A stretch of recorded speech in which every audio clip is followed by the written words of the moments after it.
అండి నమస్తే అండి. ఏంటి ఇక్కడ మీరు ఎందుకని ఇన్నాళ్ళు బట్టి ఇక్కడ చూస్తున్నారు? ఎందుకని ఎదురు చూస్తున్నారు? ఎందుకని కూటమి ప్రభుత్వం మిమ్మల్ని ఆదుకోవట్లేదు అనుకుంటున్నారు?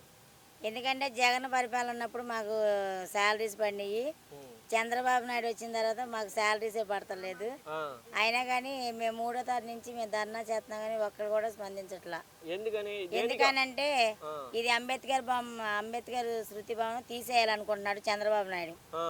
ఉం? ఆ! మరి పేదవాళ్ళని మాకు జీతాలు ఇవ్వట్లా. ఆ! మరి ఓట్లు వేసినప్పుడు మేము అక్క చెల్లెలకి అన్నీ చేస్తామని వాగ్దానం చేశాడు వాడు. అవును. మరి ఇప్పుడు ఎందుకని స్పందించట్లేదు? ఆ! దేని కారణం చేత? ఆ! ఆ? కానీ ఇటు బోండా బొమ్మ వెళ్తున్నాడు, మేము ధర్నా చేస్తుంటే నెల రోజులు బట్టి ఆ! కనీసం వచ్చి ఏంటమ్మని కమిషనర్ గారు వెళ్తున్నారు. ఆ! ఆ? ఆ! గద్దె రామ్మోహన్ రావు గారు అయితే ఆ! నేను వస్తానమ్మా అని అన్నారు. సీఎం ఏంటయ్యా? సీఎం అయితే పెద్ద గొప్ప ఏంటి? ఆ! అవునా కాదా చెప్పు. వాళ్ళే దోసుకొని సంపాదిస్తున్నారు. అవును. ఆర్కే సర్వీస్ మాకు కాంట్రాక్ట్ తీసుకున్న ఆయన అండగా ఉన్నాడు కాబట్టి అంత ఆయన మేము నెల రోజులు బట్టి ధర్నా చేస్తున్నా మా ముందుకు వచ్చి సమాధానం చెప్పలేకపోతున్నాడు. ఆ! అది కరెక్టేనా? అవును. ఆ?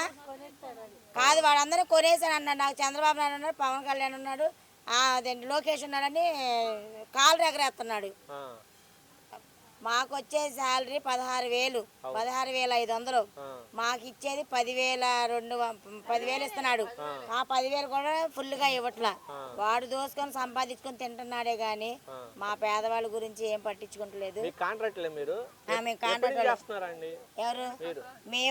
నేను వచ్చి 9 నెలలు. ఆ! ఇక్కడ 2 సంవత్సరాలు చేసేవాళ్ళు 10 మంది ఉన్నారు. ఆ! ఆ 10 మంది కూడా మాతో వాళ్ళకి కూడా ముందు నుంచి జీతాలు లేవు. ఆ! అదయ్యా జరిగింది. అసలు పట్టించుకోవట్లా? ఎవరు పట్టించుకుంటారు, ఎవరు స్పందించట్లా. ఆ! వచ్చి అసలు మమ్మల్ని ఏంటమ్మా మీరు ఇలా చేస్తున్నారు, ఇంత రోతగా ఉందని పబ్లిక్ వచ్చి కూడా మాట్లాడినా కానీ వాళ్ళు ఎవరి కాళ్ళు వచ్చినారు, ఫోటోలు తీసుకొని వెళ్తున్నారు. మరి మా పిల్లలు మరి ఎలా తినాలి, మేము ఎలా బతకాలి?